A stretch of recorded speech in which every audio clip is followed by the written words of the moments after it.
인간의 불순종으로 인해서 하나님과 사람 사이에 이 장벽이 생기고 그리고 만물을 다스려야 될 인간이 오히려 만물을 섬기게 되는 이런 현상이 일어나게 됐습니다. 人間の不従順により神と人間の間には絶壁が立ちはだかって万物を管理すべきはずの人間がむしろ万物に管理される側になってしまったんです。 그런데 하나님께서는 이 죄와 절망에 빠진 인류를 그냥 내버려 두시지 않았습니다. しかし神様はこのような罪と絶望に陥った人間を見捨てることはなさいませんでした。 6절에 보니까 하나님께서 보내신 사람이 있었습니다.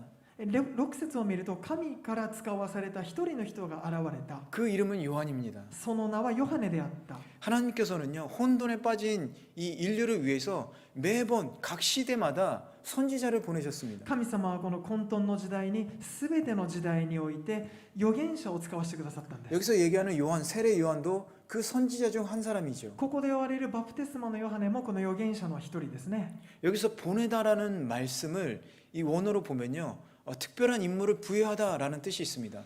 ここで言われる使わすという言葉の言語を見ると特別な任務を与えるという意味があります。 그렇다면 요한이 받은 이 특별한 임무란 무엇인가? それではヨハネが受けたその特別な任務とは何でしょうか。 7절과 8절을 보니까 세례 요한이 보내진 목적이라는 것은 바로 무엇이냐? 빛이 진 그리스도를 증거하는 것이다라고 그랬어요. 7節8節を見るとバプテスマのヨハネが送られた目的っていうのは光であるイエス・キリストをこのように証しすると書いてあります。 그 예수님을 믿게 하는 것입니다. そしてそのイエス様を信じるようにするためということが分かる。 여기서 세례 요한은 빛이 아니라는 것을 알 수 있죠. まずここでヨハネ自体が光ではないということが分かりますね。 빛이 아니라 빛을 증거하러 온 사람이라는 것이죠. 彼が光なのではなく彼は光について証しするために来たものなんです。 우리는 이 사실에 주목을 해야 됩니다. 私たちはこの事実に注目しなければいけません。 왜냐하면 요한은 어떠한 경우에도 자신을 드러내지 않고 예수님만을 드러냈기 때문이에요. なぜならばどんな場合でもヨハネは自分自身を目立たせるのではなくイエス・キリストだけを表したからです。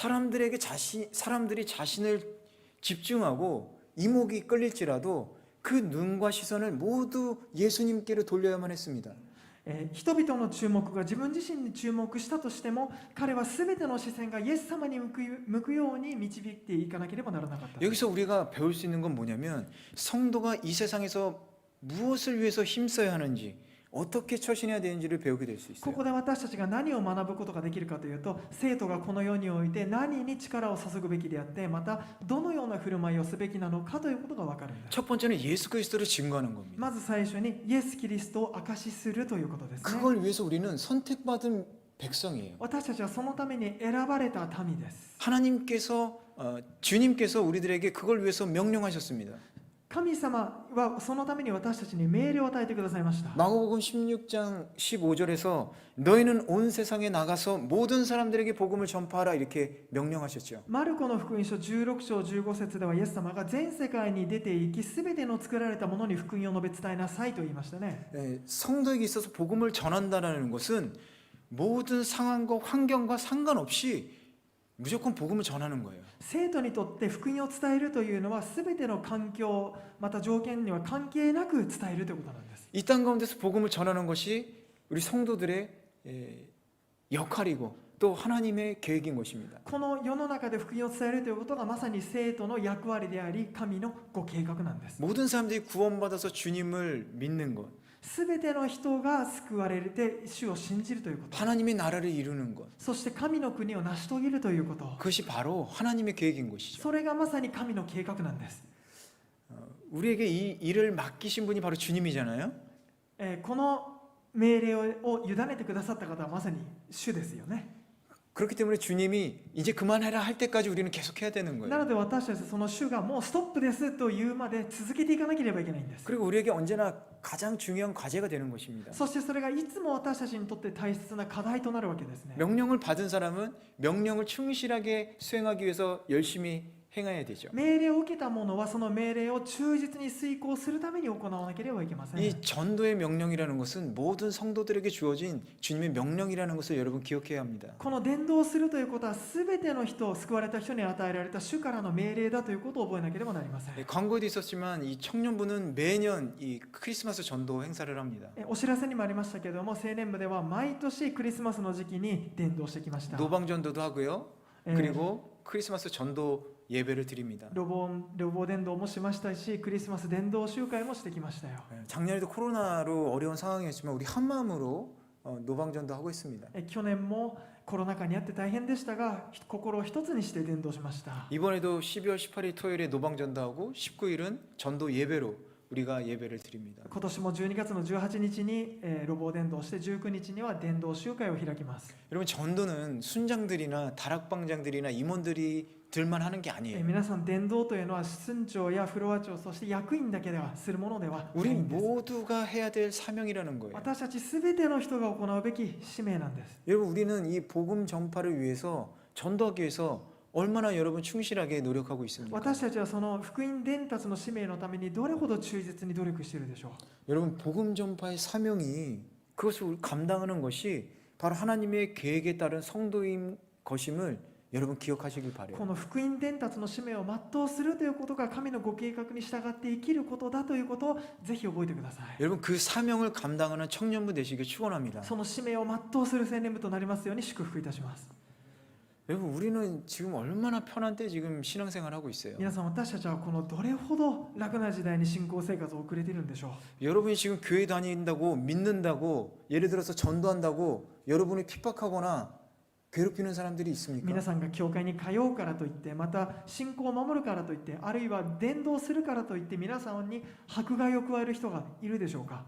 우리 믿음의 선배들은요 목숨을 걸었어요.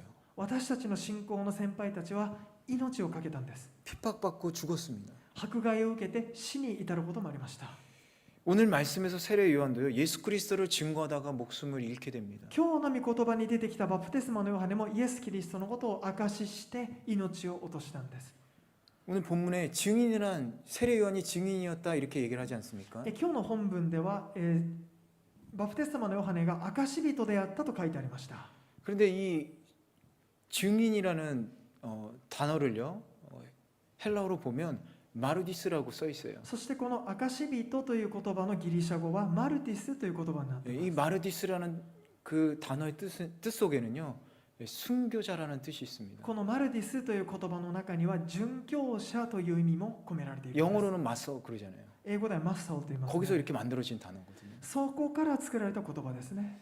이게 우연히 만들어진 단어는 아닐 것 これ 같아요. は偶然作られた言葉ではないんです。 하나님의 증인이라는 것은 순교가 필요하다라는 겁니다. 神の証人というのには殉教がつきものだということです。 복음 전파의 길은요 고난의 길이고 순교자의 길이라는 겁니다. 福音伝道の道というのは苦難の道であり、また殉教の道なんです。 우리에게도 그런 시련이 올 수 있어요. 私たちもそのような試練が来るかもしれません。 앞으로 그런 날이 더 많아질 겁니다. これからの世の中はそんな日々が増えていくことでしょうね。 교회에서 모이는 것이 힘들어지고 教会で集まることが困難になり、 믿음을 지키는 것이 어려워지고 そして信仰を守ることが難しくなり、 기도하기가 어려울 때가 분명히 올 거예요. 祈ることすら難しくなる時代が来るでしょ 근데 그럼에도 불구하고 우리에게는 사명이 있다라는 것입니다. う。にもかかわらず私たちには使命があるってことなんです。 우리 마태복음 28장 19절에서 20절 한번 같이 읽어보도록 하겠습니다. それではマタイの福音書28章の19節から20節を一緒に読んでいきましょ 시작.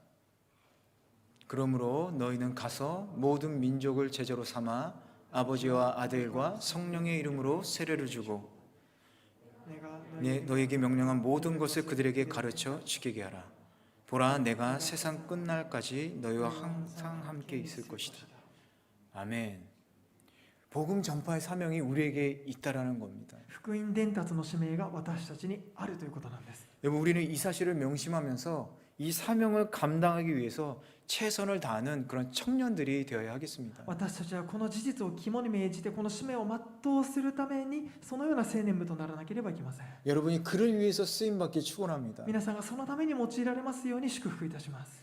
우리 9절에서 13절 한번 읽어보도록 하겠습니다. では9節から13節を共に読 우리 んでいきましょう。 일본어로 で 읽겠습니다. は日本語で読んでいきます。 시작. すべての人を照らす誠の光が世に来ようとしていた。この方は元から世におられ、世はこの方によって作られたのに、世はこの方を知らなかった。この方はご自分のところに来られたのに、ご自分の民はこの方を受け入れなかった。しかし、この方を受け入れた人々、すなわちその名を信じた人々には、神の子供となる特権をお与えになった。この人々は血によってではなく、肉の望むところでも、人の意志によってでもなく、ただ神によって生まれたのである。 아멘. アーメン。 예수님께서 이 땅 가운데 오신 것은요, 하나님의 사랑의 표현이에요. イエス様がこの地上に来られたのは神様の愛の表現です。 9절에 참빛이라고 나오죠. 9節に誠の光という言葉が出ますね。 그런데 이 참빛이라는 것은 이 가짜와 반대되는 진짜라는 의미는 아니에요. しかしこの誠という意味は偽物に対比される本物という意味ではないんです。 불완전한 실현에 대립되는 완전한 실현의 의미로 참이란 뜻입니다. これは不完全な実現というものに対する完全な実現というものを表す誠という意味ですね。 세상에는 많은 빛이 있죠. この世の中にはいろんな光があります。 그 빛을 보고 우리 각자가 우리의 인생의 목표로 삼을 수가 있습니다. そのいろんな光を見て私たちはそれを人生の目標として生きていくことができますね。 그것이 때로는 학업이 될 수 있고 때로는 돈이 될 수 있고 때로는 지위가 될 수도 있겠죠. 時にはその光っていうものが学業となったり、お金になったり、地位になることもあります。 그러나 그 빛들은 불완전하기 때문에 목적을 이루더라도 그것으로 만족할 수 없게 됩니다. しかしそれらの光というのは不完全なものなので、たとえ目的を成し遂げたとしてもそれで満足することなんかできないんです。 그 빛에 도달하더라도 또 다른 빛을 찾게 되죠. そのある光に到達してもまた別の光を探し始めます。 그러나 참빛인 예수님께서는 완전하신 빛이기 때문에 예수님 한 분만으로 충분해집니다. しかしその誠の光であるイエス様は完全な光であるので、そのお一方だけで十分なんです。 예수님을 믿고 예수님의 그 빛이 우리 안에 있으면요, 예수님 외에 다른 것을 찾지 않아요. イエス様の光を信じて、イエス様の光が私たちの中にあるならば、他の光を探し求めることがなくなります。 그런데 이 참빛인 예수님께서 어떻게 했다고 했습니까? ところでその誠の光であるイエス様がどうだと言ってるんでしょうね。 세상에 와서 모든 사람을 비추었다 그랬어요. この世の中に来て全ての人を照らすと書いてありました。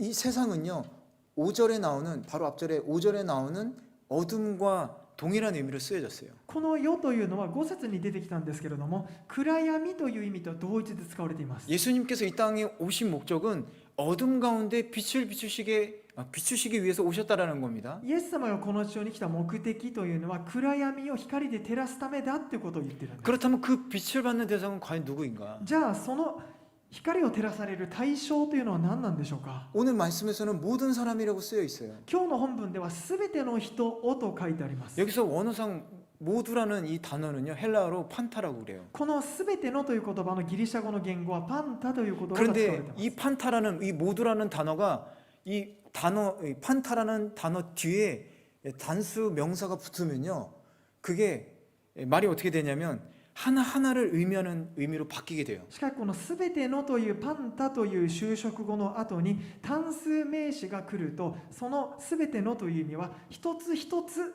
個別にという意味になるんです。 이 사람이라는 단어가요, 헬라어로 단수 명사로 쓰여졌어요. そしてこの全ての後の人っていう言葉はギリシャ語で単数名詞形で書かれています。 그래서 어떤 의미가 되냐면, 여러분 잘 들으세요. 오늘 중요한 얘기하는 겁니다. なのでどういう意味かというと、これとっても大切なことです。よく聞いてください。 모든 사람인데 모든 사람에게 일률적으로 비춰지는 빛이 아니라 각 개인에게 비춰지는 한 사람 한 사람에게 비춰지는 그 빛이다라는 거예요. 全ての人にというのは全体的に一律に光を照らしたという意味ではなくて、一人一人個別に光を照らしておられるということです。 하나님의 구원이라는 것은 모두에게 임하지만 각 개인에게 임하는 그 구원이다라는 거예요. 神様の救いというのは全ての人に与えられるんですが、それは一人一人各個人に与えられるという意味です。 구원이라는 것은 어떤 민족이나 어떤 한 특정한 단체, 집단 속에 속해 있는 것이 아니라 각 개인에게 이루어지는 것이라는 거예요. 救いというのはある民族集団に特定に与えられるのではなくて、一人一人全ての個人に与えられるという意味です。 계속해서 12절을 보니까 영접한 사람들 이렇게 써 있습니다. そしてその10節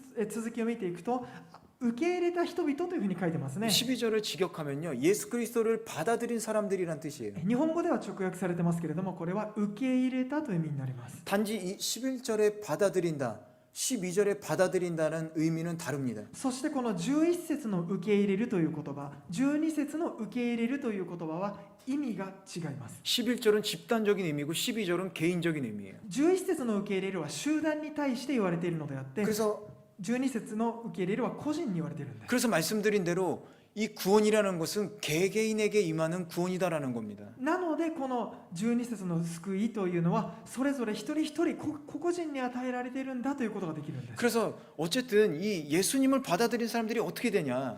で、ともかくイエス様を受け入れた人々はどうなるのだろうかと。 바로 하나님의 자녀가 될 권세를 주셨다는. まさに神の子となる特権を与えられたということなんです。 이 영접한이란 단어, この受け入れたという単語がありますね。 이 단어 자체가요, 이렇게 한 일회적 동작을 나타내는 단순 과거형으로 쓰여졌어요. この受け入れたという言葉の言語、それ自体が過去のたった1回の動作を表す単純過去形で書かれています。 어려울 수도 있지만 여러분 무슨 뜻이냐면요, 이 영접한다라는 것은요, 그 한 번으로 예수님을 영접하면 그때 구원이 바로 일어난다라는 つ 거예요. まりどういうことかというと、イエス様を受け入れたたった1回、その時点で神のことされるということなんです。 그 순간에 바로 하나님의 자녀가 된다라는 そ 거예요. の瞬間にまさに神のことされて救われていくということなんです、 구원이라는 것은 예수님을 믿는 그 순간에 일어난다라는 겁니다. つまりこの救いというのはイエス様を信じたその瞬間に起こるということなんです。 그러면 사람이 어떻게 예수님을 영접할 수 있습니까? では人々はどのようにしてイエス様を受け入れることができるんでしょうか。 세례요한은 그것을 믿음이라고 얘기합니다. バプテスマのヨハネはそれを信仰と言ってます。 뭘 믿냐? 그분의 이름을 믿는 것이라고. 何を信じるんでしょうか。それは彼のイエス様の皆を信じるんです。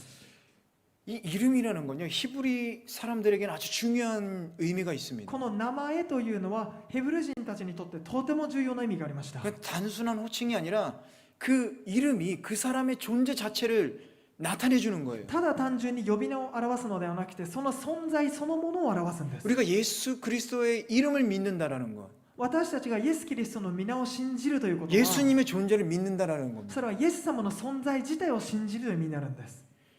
그런데 주목할 게 뭐냐면요, で、ここで注目すべきことっていうのは、 이 믿는 사람들로 번역된 헬라어가요, 현재 분사로 쓰여졌어요. この信じる人々と訳されたギリシャ語は現在分詞で書かれているということです。 이 헬라에서 재밌는 게 뭐냐면 현재 분사로 쓰여지면요, 어떤 의미가 있냐면 계속해서 반복되는 의미가 있어요. ギリシャ語の面白いところなんですけれども、現在分詞で書かれているということは継続的にその動作が続くってことを意味するんです。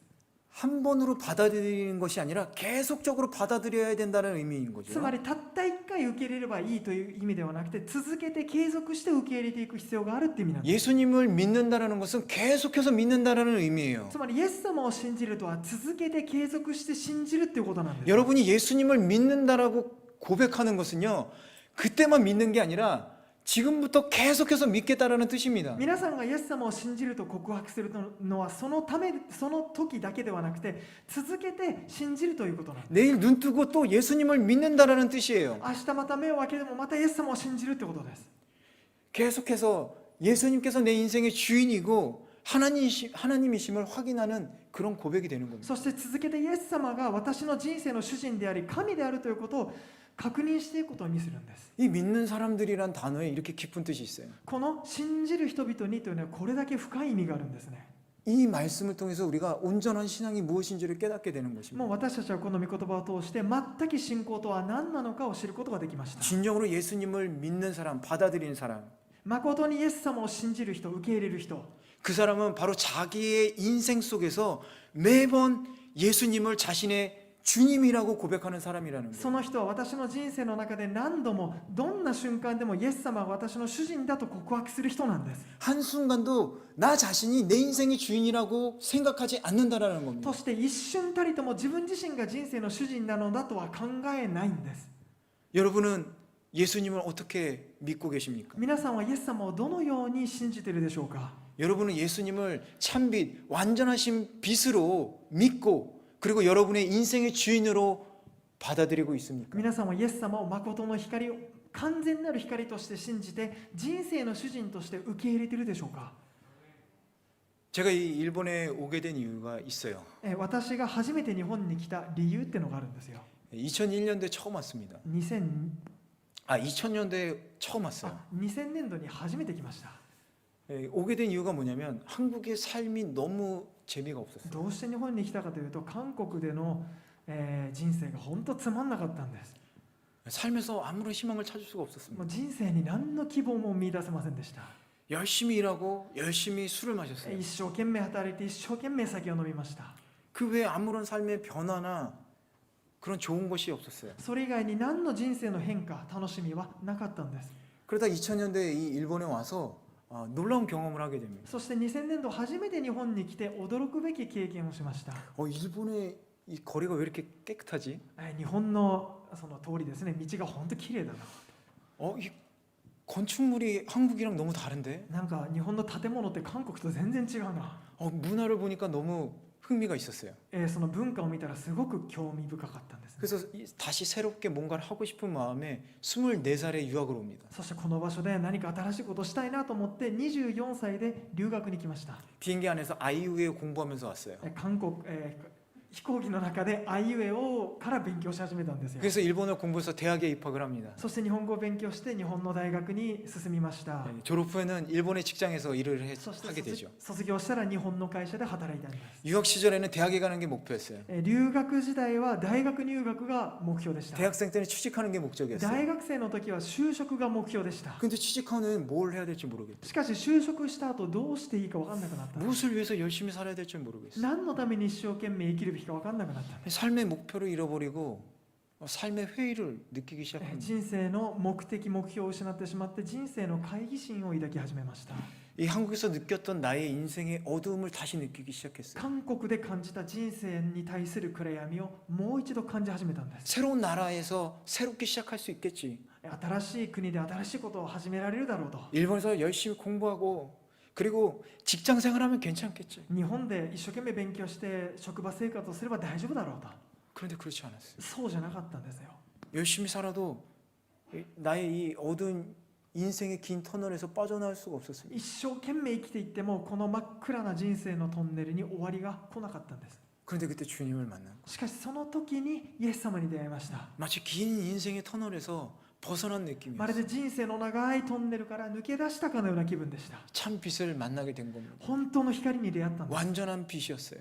誠の完全な光でした。 인생의 어느 것도 대체할 수 없는 완전한 빛이었습니다. 人生の何者にも変えることのできない完全な光だったんです。 그 주님을 나의 인생의 주인으로 모시고 받아들였을 때 그 기쁨과 감동을 저는 아직도 잊을 수가 없어요. そのイエス様を人生の主人としてお迎えした時のその感動、喜びを今も忘れることはできないんです。 여러분 열심히 산다고요 인생을 잘 사는 게 아니에요. 皆さん一生懸命生きたからといって人生がうまくいくわけではありません。 여러분 유대인들 한번 보세요. ユダヤ人たちを見てください。 유대인들의 실패는 열심을 하지 않았거나 최선을 다하지 않았기 때문에 그런 게 아니에요. ユダヤ人たちの失敗っていうのは別に熱心さがなかったからでもないし、最善を尽くさなかったからでもないんです。 하나님의 뜻을 모르고 열심을 내었기 때문에 소리가 문제인 거예요. 彼らは神様の御心を知らずに熱心になってたからそれが問題だったんですね。 여러분 그들이 얼마나 열심인지 여러분 아십니까? 皆さんユダヤ人たちがどれだけ熱心だったかご存知でしょう 그들은요 밭에서 나는 채소까지도 구별해서 11조를 드렸어요. 彼らは畑でできた野菜すらしっかり10分の1を徹底して分けて10分の1の捧げ物をしたんです。 일주일에 2번씩 금식하며 기도했습니다. 1週間に2回も断食して祈ったんですよ。 그리고 어땠습니까? 예수님을 비롯해서 예수님의 제자들을 죽이려고 얼마나 열심히 노력했어요. そしてイエス様をはじめとしてその弟子たちをどれほど殺すために努力したでしょうか。 그런데 그들은 결정적으로 어떤 실패를 했냐? 바로 빛으로 보내주신 예수 그리스도를 영접하지 않았다라는 거예요. しかし彼らは決定的な失敗である光であるイエス様を受け入れなかったんです。 참빛인 예수님을 그리스도로 영접하지 않았습니다. 誠の光であるイエス様をキリストとして受け入れなかったんです。 나의 삶의 주인이자 왕이신 하나님으로 받아들이지 않았습니다. 私の人生の主人でありまた王であるイエスを受け入れなかったんです。 그래서 그들은 멸망한 거예요. そのため彼らは滅びることになりました。 우리는 참비신 예수님을 받아들였습니다. 私たちは誠の光であるイエス様を受け入れたんです。 믿고 있습니다. 信じてるんです。 아멘. アーメンでしょうか。 그리고 그 하나님의 자녀가 될 권세가 우리에게 주어진 거예요. そして神の子とされる特権が私たちには与えられたんですね。 이 13절의 말씀을요. 개역개정으로 보면 이렇게 써 있습니다. この13節を韓国語の改訳改訂訳っていう翻訳を見てみたらこう書いてあります。 이는 혈통으로나 육정으로나 사람의 뜻으로 나지 아니하고 오직 하나님께로부터 난 자들이다. 血によってではなく、肉の欲、意志によってでもなく、ただ神によって生まれたのだ。日本語そうなってますね。 이 개역개정의 표현이 훨씬 이해하기 쉬워요. この改訳改訂版の韓国語の聖書の方がもっと分かりやすいんです。 결국은 무슨 얘기냐면요. 예수님을 믿는 자들은 하나님께로부터 태어난 자들이라는 거예요. つまりどういうことかというと、イエス様を信じる者は神によって生まれたと言ってるんです。 여러분 친자 관계가 성립되는 조건 뭐가 있습니까? 皆さん、親子関係が成立する条件何があるでしょうかね。 출생이에요. 出生ですよ。 우리가 하나님께로 났다는 증거가 하나님의 친자식이라는 증거입니다. 私たちが神によって生まれたというのが私たちが神の実の子であるという証拠になるんです。 우리가 하나님의 자녀라는 것은 예수님을 믿음으로 하나님께로 태어난 자녀로 인정받는다라는 거예요. 私たちが神の子であるっていうのはイエス様を信じることによって認められて神の子になるってことなんです。 우리의 신분이 완전히 뒤바뀐 겁니다. 私たちの身分が完全に変えられたということです。 바로 하나님의 자녀가 된 거예요. まさに神の子とされたんです。 그렇기 때문에 여러분 예수 그리스도를 믿는다는 것은 이런 종교 활동과 차원이 다른 것이죠. そのためイエス・キリストを信じるとはただ宗教的な生活をするのとは次元が異なるんです。 새로운 신분으로 태어난 사람이 되는 겁니다. 新しい身分で生まれ変わった人になるんです。 그래서 성경에서는 믿는 사람들을 가리켜서 새로운 피조물이라고 얘기하는 거예요. そのため聖書は信じる人々のことを新しく作られたものって言いますね。 근본적으로 새롭게 태어났다라는 겁니다. 根本的に新しく生まれたという意味です。 예수님을 믿기 전에 어떤 사람이었는지 중요하지가 않아요. イエス様を信じる前にどんな人だったかっていうのは왜냐? 重要じゃないんです。 예수님을 믿는 순간 새롭게 태어나기 때문에. なぜならばイエス様を信じた瞬間に新しく生まれ変わったからです。 여러분 초대교회가 왜 칭찬받는 예루살렘 교회가 왜 그렇게 많이 칭찬을 받았습니까? 皆さん初代教会エルサレム教会がどうして人々から称賛を受けたんでしょう。 예수님을 믿고 새로운 피조물이 되었으니까. それは人々からイエス様を信じて新しく生まれ変わったから。 서로 나누고 주님 안에서 먹고 함께 생활하는 그런 아름다운 생활이 있었어요. そして互いに分け合って食べ、そして主のうちに美しく生活するという美しさがあったんです。 여러분 한번 생각해 보세요. 皆さん一度考えてみてください。 여러분이 있는 장소에서 여러분의 그 종교적인 열심만 본다라면 그 주위 사람들이 여러분을 보고 예수님을 믿을 수 있겠습니까? もし皆さんの周りの人たちがただ皆さんが宗教的熱心さだけがある人だったらその皆さんを見てイエス様を信じるでしょうか。 우리 새로움이 필요한 거예요. 私たちには 새로움이 필요한 거예요. 新しさが必要なんです。新たにされたってことが必要なんです。 여러분은 참비신 예수님을 받아들였고 하나님의 자녀가 되었습니다. 皆さんは誠の光であるイエス様を受け入れて神の子とされました。 그렇다면 여러분 어떤 삶을 지금 살고 계십니까? であるならば皆さんは今どのような生活を送っているでしょうか。 여러분은 앞으로 어떻게 살아가기를 원하십니까? これからどのように生きていくことを望むでしょうか。 여러분 우리는 하나님의 자녀로 살아가는 것이 중요합니다. 私たちは神の子として生きていくことが大切なんです。 우리가 참비신 예수님을 믿는다면 우리 또한 주님 안에서 완전한 삶을 살 수 있음을 여러분 믿으시기 바랍니다. 私たちが誠の光を信じるならば私たちもまたそのような生活を送っていくことができると信じてください。 저와 여러분 그리고 모두에게 그 참비신 예수님 안에서 우리가 서로 사랑하기를 바랍니다. 私たちがそのイエス・キリストの本当の光を信じることができるように望みます。 그리고 우리가 그 주님의 참빛 안에서 선을 행하고 또 덕을 세우는 그런 하나님의 자녀로 살아가기를 축원합니다. そして私たちがその主のうちにあって誠にいいことを行い、そして徳を高めていく生活をできるようにと望みます。